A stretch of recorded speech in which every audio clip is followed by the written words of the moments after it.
So in this session we're going to try and answer the question of what are skeletons. And in order to do that we're going to be looking at three different things. We're going to be looking at the scientific vocabulary that can be used to describe skeletons. We're then going to be looking at our own skeletons, and we're going to be starting to think about identifying different bones in our human body. And our third activity is going to be looking at comparing the bones we have in the human skeleton and those from other animals. So we're going to be looking at making comparisons and seeing those similarities and differences.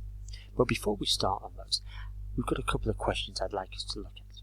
I'd like you to take a few moments to think about what you already know about bones and skeletons. Maybe you know the names of some of our bones. Maybe you know the reason why we have skeletons, for example. So I want you to think about that question. What do you know about bones and skeletons? And share it with the people around you.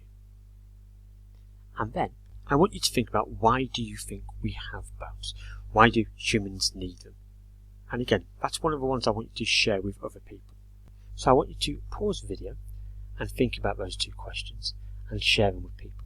So what do you know about bones and skeletons? And then, why do you think we have bones? So come and join me when you're ready.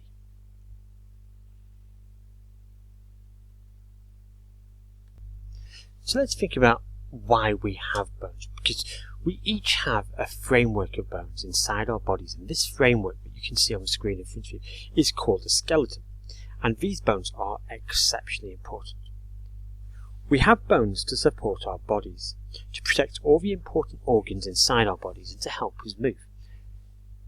In fact, without our bones, we wouldn't be able to stand, walk, sit, or do anything. We'd basically be a massive puddle of skin and muscle. The whole of that framework of the skeleton holds up our body and allows us to have this rigid structure that our bodies have. And to see these bones in a little bit more detail, I want you to look at your hand. And then with your spare hand, I want you to feel the bones in the hands and the wrists. I want you to try feeling them when your fingers are straight. And then I want you to feel them again when they are bent. What are these bones like? What can you feel? So have a little explore of the bones in your hand. And while you're doing that, here's a little fact to think about. There are 27 bones in the hand that you are currently touching. And if you swap hands, that's another 27 bones. To give you an idea of the sort of scale that you're looking at when you're thinking of how many bones are in our whole bodies.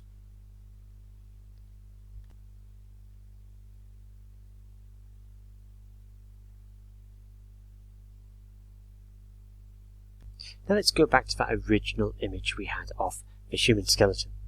Now taking a look at this, can you name any of the bones from the human skeleton? So take a look at this picture, pause the video, and I want you to see whether you could label any of them, whether you can identify any of them using their scientific names.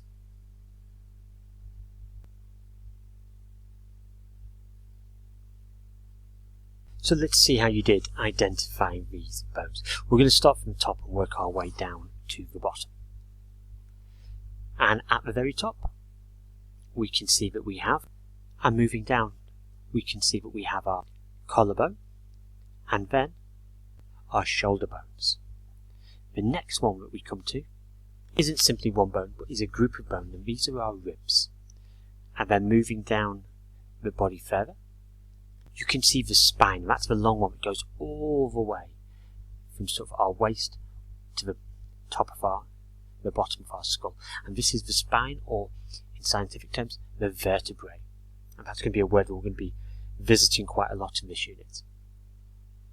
We then have our pelvis, and moving down to our legs, we can see that that top bone on our legs is a femur, which is the thigh bone. And moving down, we can see that now we have the tibia, and then finally the fibula. So how did you get on with that? How many of those bones did you manage to identify? And now seeing the labelled body, are there any that you're going, yes, I do actually know that one? Now it's not just humans that have skeletons. Lots of other animals have internal skeletons like humans do as well. And what I want us to think about now is the similarities and differences between what you think the skeletons could be. So in this instance, we've got our dog and we've got our man.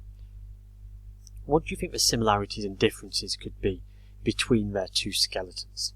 So pause the video and ponder that question and share it with the people around you.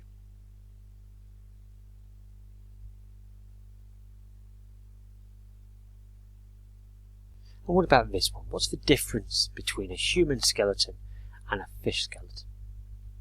And what similarities do you think you can find? So once again, pause the video and think about this question, find someone to pair it with, and then share your ideas.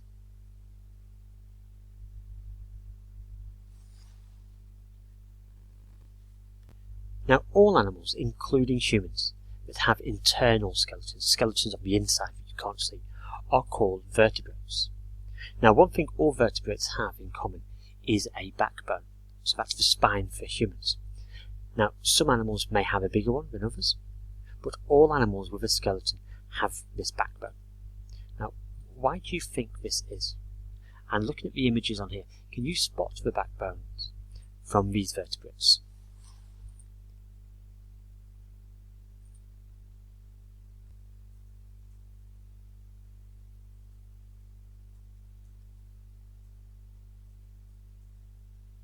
So now we're ready to move on to our independent activity. And activity 1, we're going to be looking at this human skeleton.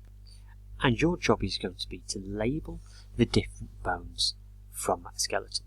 So you've got your box with all the words to help you, and then you're going to be able to look at these different words and identify which bone they refer to. So which one's the pelvis, which one's the skull, which one's the vertebrae, and so on.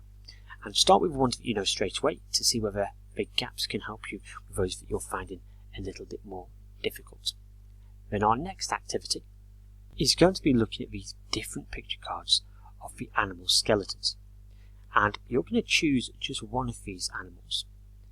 And then you're going to be looking at the similarities and differences that they have with this human skeleton. So now you can get cracking on that independent work, and I look forward to seeing how you get on.